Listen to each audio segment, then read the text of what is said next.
Je suis artiste plasticienne, diplômée des Beaux-Arts d'Alger. Et mon penchant est plus, de formation, je suis céramiste sculpteur. Donc, je touche à tout ce qui est matière, volume et matière de coup. Tout ce qui est argile, médium, pour la céramique, du coup, les pigments, les maillages, etc. Et j'ai découvert ça en rentrant vraiment dans les Beaux-Arts. J'ai découvert ce que c'était que la sculpture et la céramique. Et je me suis épanouie dedans. J'ai quitté pendant 2 ans, j'ai abandonné totalement.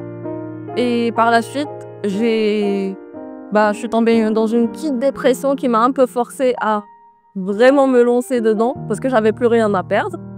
Et du coup, maintenant, je m'épanouis un peu avec ça et j'essaye de vraiment développer ça en touchant un côté un peu plus méditerranéen et aussi un petit peu berbère et brut. On sent un petit peu le côté sauvage dans mes dessins, dans mes peintures, animal, bestial un petit peu.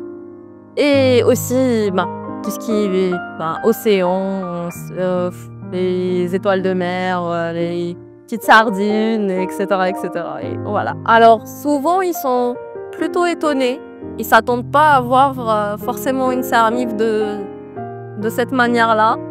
On s'attend pas à ce que ça soit une petite jeune fille qui fait ça aussi. Et à chaque fois, on me pose la question, est-ce que c'est vraiment vous qui faites tout ça toute seule? Et oui. J'ai lancé mon atelier récemment, donc les gens sont un peu plus intéressés de voir comment je procède, le processus de travail, de comment j'ai fait à partir de l'argile en boule, à transformer ça en pièces, etc., etc. Et voilà, majoritairement, ils sont beaucoup très gentils, qui sont bienveillants et ils essayent de m'encourager du mieux qu'ils peuvent, donc voilà. Justement, c'est de montrer un côté méditerranéen algérien.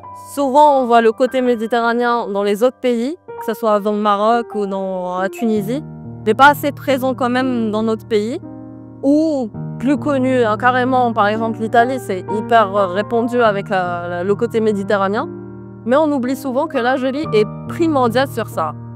Il faudrait voir juste les ports, les pêcheurs, toute la côte en fait, elle exprime beaucoup ce côté. Et j'ai grandi un peu dans cette atmosphère et j'ai voulu toucher ce côté-là, toujours en restant fidèle à la culture et aux origines. Mais d'un côté un petit peu plus moderne.